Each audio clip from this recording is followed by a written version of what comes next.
ที่เด็ดอืมถึงแล้วพี่น้องนี่หลังที่สองหลังที่สอ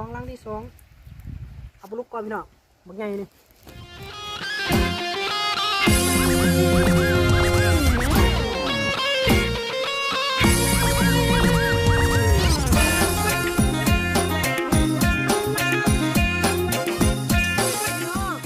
ยินดีต้อนรับเข้าสู่ช่องว่าเพชรคนทำมากินพี่น้องนี่ถ้าพี่พาน้องมายามห้องที่เก่าพี่น้องเลยโอ้โหว่าถือหรือไม่ถือเนาะมาเบิ่งกันพี่น้องเลย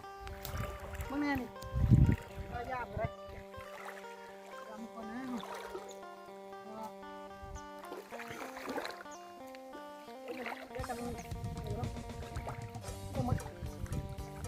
จะคล้องเขายามก่อนนะมันจะ ไม่เป็นหลักยำมงเขาหน่อย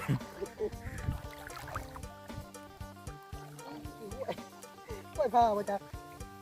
ป่าเลยกล้วยพาก็ขาดไปเราได้หมอง ได้ขี่กันนอน ขี่อะไรไม่ขาด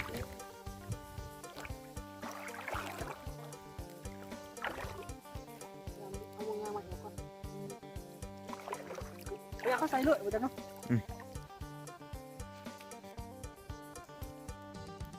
เอานั้นเราก็ใช้เลยเลยตัวเขาขอวันตามบังเราโลเดียบเลยมันเป็ดประตู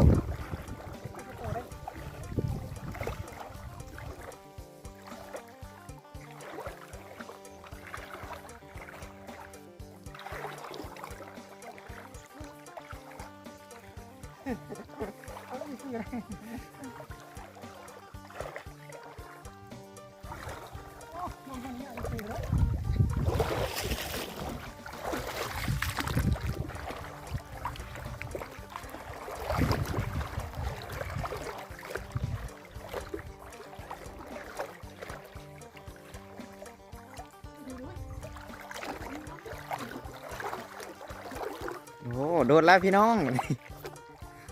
ถึงเดียวพี่น้องนี่พี่น้องตะขาวไปยัง มันมือจะระวังมันจะจับเบื้องปลาเอียงวะเดี๋ยวมันเงินเดือดนี่อะไรปลาเนี่ยเลยไข่เลยเนาะ โอ้ย10 ตัว นี่1 โตพี่น้องเลย 1 ตัวผ่านไป 1 โตผ่านไป 2 ตัวอยู่ไซบัน โอ้โหดูที่เขา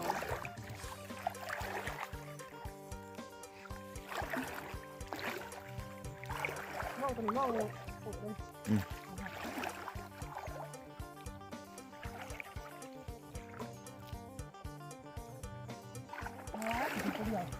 เยอะ เฮ้ยถึงกระลุกไหมเฮ้ยกระปุกหินไม่ใช่เหรอ ผู้เห็นมีมั้ย นี่มึงด่าเนี่ยนี่กระปุกหินนี่เว้นด้วยกระปุกหินถึงกระลุกพี่น้องเนี่ยเห็นปะกระปุกหินกำลังกัดวิญญาณ กองขักกองแน่นปลุกหวย กระลุกเล็กของลูกหน้าของหน้านี่แหละ ปลุกยังเหรอมันถือมันเกี่ยวขักเนาะ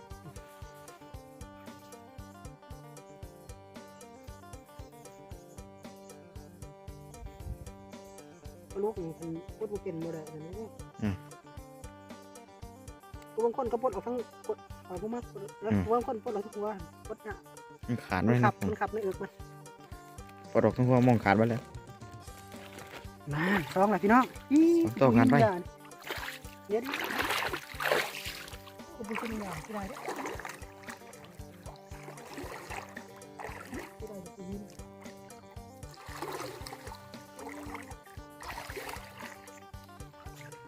โอ้ถือช่องโตเขาแล้วเนาะมันบัดเลยเดือดไปเลยเขาจังใจจะคล้องเขาย่ำทั้งวัน รางที่ 1ผ่านไปพี่น้องไปเบิ่งกันรางที่ 2เลยพี่น้องเลื่อนทางต่อพี่น้องเลยพยายามอีกรางนึงอยู่เทิงไปแหละตามลำหวยพี่น้องบรรยากาศดีเลยพี่น้องเทิงเป็นแบบเป็นข่อยไปเลย บอกไปเถอ บอกว่าถือบรรยากาศดีไม่ต่างเที่ยงอยู่นี่คือจะคักเนาะไก่หัวเย็นดีเด้ไปพี่น้องไปเบิ่งตอนเฮายามกันเด้อว่าสิเป็นจังไดไปลุ้นกัน เดี๋ยวจะลองถ่ายป่ะเห็นป่ะไรนี่ เห็นไหมมันเป็นหน้าที่เด้อปุ๊บ อืม ถึงแล้วพี่น้องนี่ ล้างที่สอง หลังที่สองเอาไปลูกก่อนพี่น้องบักใหญ่นี่ใส่กระถางไว้ใส่นี่อุ้ยพี่น้องมึงเนี่ย2 ตัวที่กัดมันมาเป็นหมู่วันนึง เมนนั้นยังถือผมกัน นี่แหละมันต้องแบบนี้เลยครับตัวที่ใส่เนี่ยงาม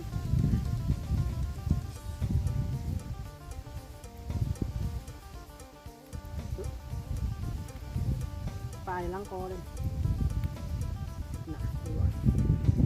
ปลายลังกอนี่โคตรหยาบลังมังกอ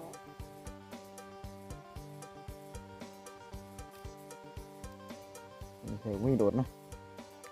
มันต่ำครับ ลังมังกอปลาเป็นหยาบเลย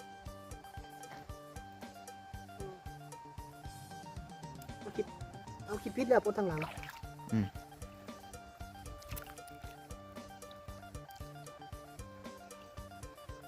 ปลายมันต้องบดถอยหลัง กันอันนี้เหตุการณ์มาขาดคิดเกิดขึ้นได้พี่น้องเจ้าของว่าเงินวัดบ้าออกกูเป็นนี่ เหตุการณ์คิดเกิดขึ้นเหรอ ไม่นานเป็นจีเสกมองเต็มได้ยังไง สงสัยเดี๋ยวคนหนาขนาดนี้เลยปลา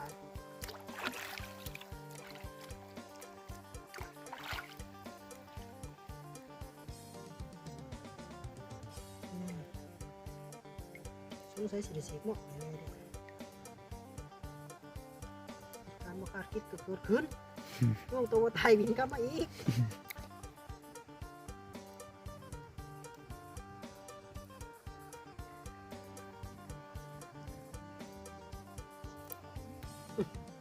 ขาดซะ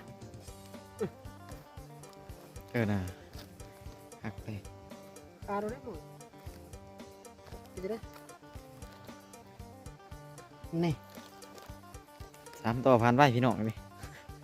น้องตัวนี้บางว่าคือสิบ่มีนางกอ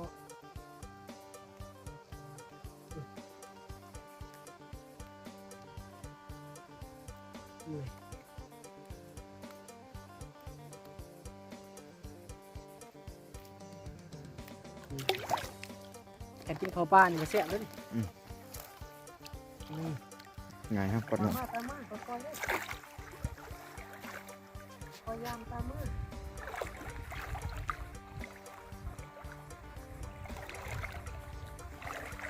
ตลาดเฮ้ย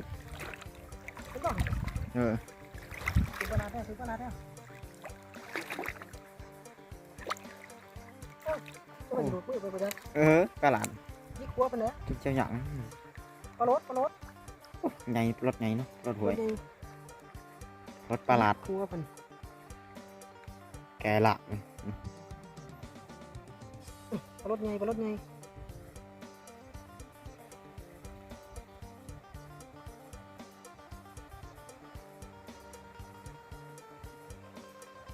นี่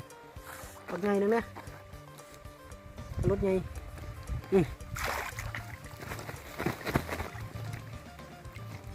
พักแล้วถ่ายดีด้วย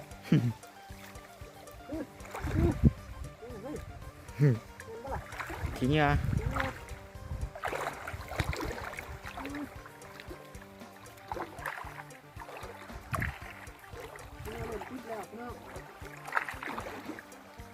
ตอนต่อไปเต็มมิติขี้เงาบ่อน ต่อไปนี่คือดีเนาะนี่กู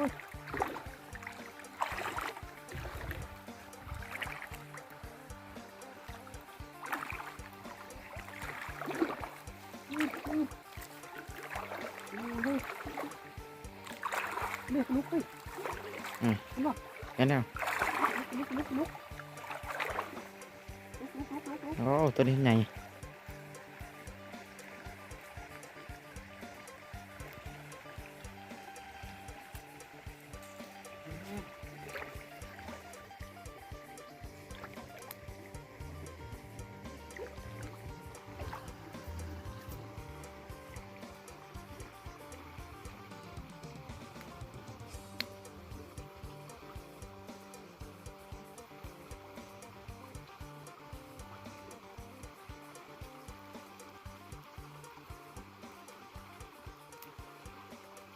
นี่นี่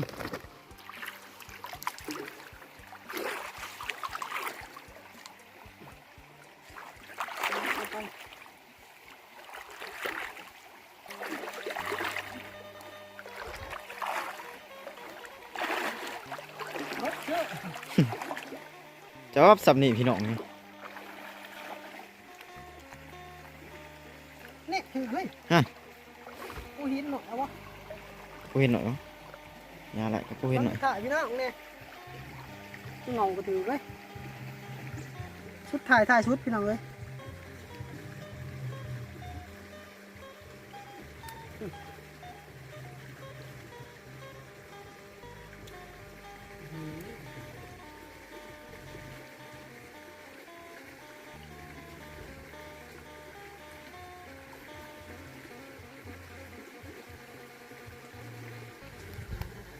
นี่ลุกเก็บไว้จอดหนาเขาขนาดหมดแล้วพี่น้อง เข้ามาง่วง เล่นคลิปนี้ก็ฝากก็เลยก็แชร์พี่น้องก็ติดตามไว้เนาะฝากติดตามไว้ทั้งเพจกับ YouTube คือเก่าพี่น้องบ๊ายบายพี่น้องเจอกันไหมในคลิปหน้าพี่น้องบ๊ายบายพี่น้องมาเฮาสิเฮ็ดหยังกันไปจบพี่น้อง